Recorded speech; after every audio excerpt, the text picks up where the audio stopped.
Nice to meet you, Arn. Nice to meet you, man. Take care, my friend. Thank you so much. Anyway, Steve, Yes, I now sir. have the graphics that I have designed for Okay. Part-Time Vegan. Part-Time Vegan, would you please unmute yourself? Thank you. I'm going to be sharing my application window. That way I have the concept of the Vomit Comet. The Vomit Comet is represented by the little plane right here. This little shoddy plane drawing that you see right here. I came up with it in 5 minutes on GIMP, so forgive me for that. As the plane pitches up and gains altitude and such and all that good jazz, it enters this gaining altitude phase where it basically gains altitude for its dive. It will rise so that it gets to a certain point. That way the pilot can pull out of the dive just before he gets into a danger zone. So when the pilot of the plane peaks the plane, it then begins to enter the dive procedure. Everything in the plane that's being carried on for the experiment will then enter a sort of weightless environment as the plane begins a semi-free fall. This is the area where I start to have an issue with density and buoyancy being the explanation as for why things fall all the time. Well, buoyancy requires gravity. That's the problem. And if you look at the formulas, it has G in there. That's gravity. And the thing is here, when they say humans are more dense than air, they actually mean that humans are less buoyant in air than in water, which is why sometimes humans float in various types of water. Flat earthers are more dense than normal humans, right?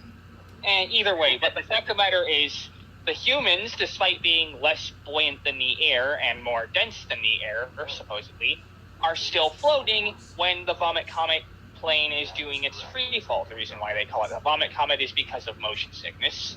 That's how it got its name, the Vomit Comet.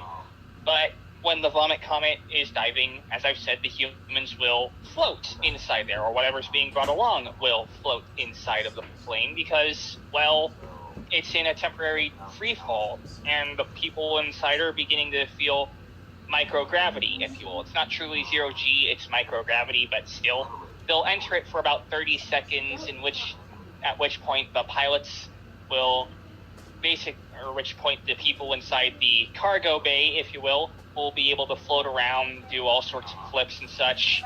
So, yeah, and this is while they are still less buoyant than the air they're surrounded by.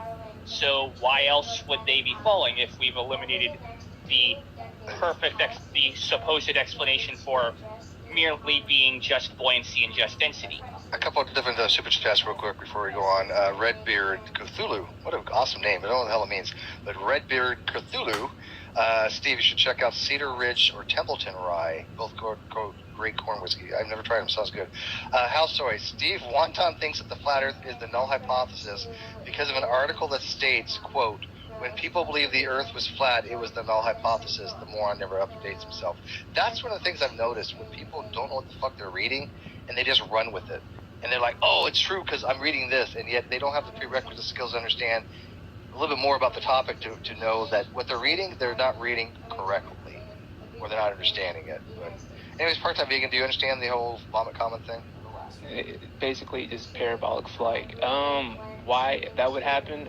Maybe due to inertia or momentum. I'm not quite sure the exact mechanics of why that is actually, like, why they're floating.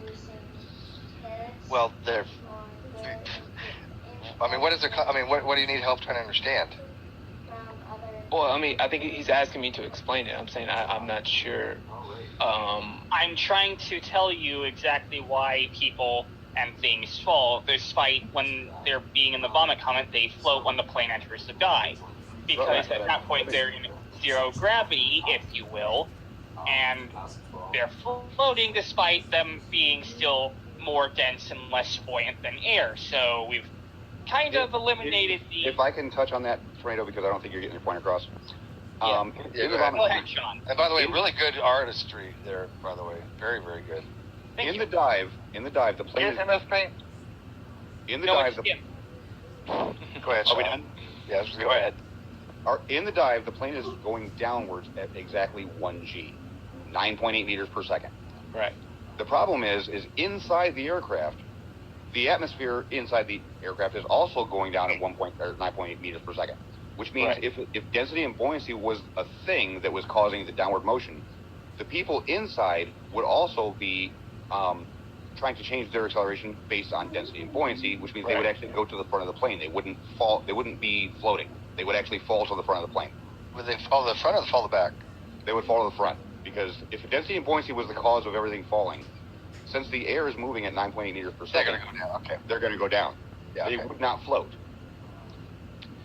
Well, I think definitely density and buoyancy has something to do with it, because wouldn't we agree that maybe people of different weights would, obviously that different densities would basically float differently in the parabolic flight? I'm fat and I float amazing. Yeah, I don't know where you get this whole buoyancy and density thing from. I'm not saying Hold on, density and hold on. buoyancy is just the end all be all. I think there's something going on with the direction. It's something that I think flat earthers pull out their ass because they like. Hold on, Steve. He just opened up another whole can of worms, because now he's saying that denser things fall faster. They don't. Yeah, they Everything don't. falls at 9.8 meters per second. Right. Per second. It's independent of density. The plane, the people, the air in it all fall at 9.8. I mean, what do you think? What do you think density means? By the way, I mean, let's get that established so we are on the same page. What is? I know what it means. Well, It's just mass divided by volume. okay, so it's mass per unit volume. Okay, so Right. how does that affect how fast something falls?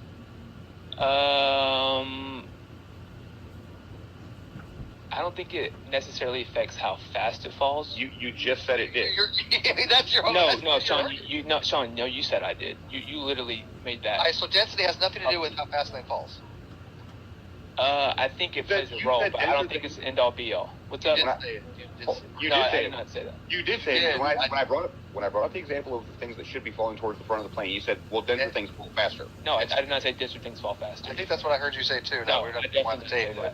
that. I said, would you Timestamp. that some? I Would you, heard it. okay, well, you guys can hear what you want, but Well, then we have it on recording, so we can play yeah, it back. you can play it back. 'Cause Sean's saying that. I said denser things fall faster. I didn't say We that. could be wrong. I said that they might. don't know. I would say that a denser person would fall differently than a lighter person. Well, that's say that. What the hell's the difference?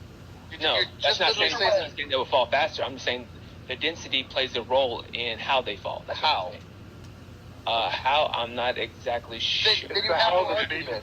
I would have. I mean, I'm not going to sit Has here and reason. Okay. Has I mean, reason. you're I'm talking gonna do the whole. I'm gonna steal that from Reds. You're literally admitting to not knowing what you're saying. Yeah. I mean, I don't have any measurements to tell you. I'm not just going to postulate something off the top of my head. Here's the thing. We do. Other people Yeah. do measurements to tell you, right? And those Okay, measurements so what measurements do we have of different people of different weights, and how? Where are the measurements at? Feather and a bowling ball in a vacuum chamber. They both Yeah, fall at the same rate. Well, we're not talking about a vacuum chamber. We're talking about parabolic flights. It's So, still so where are your measurements? Because this is what we're talking about. when you're okay. You know how an M&M and a person will still.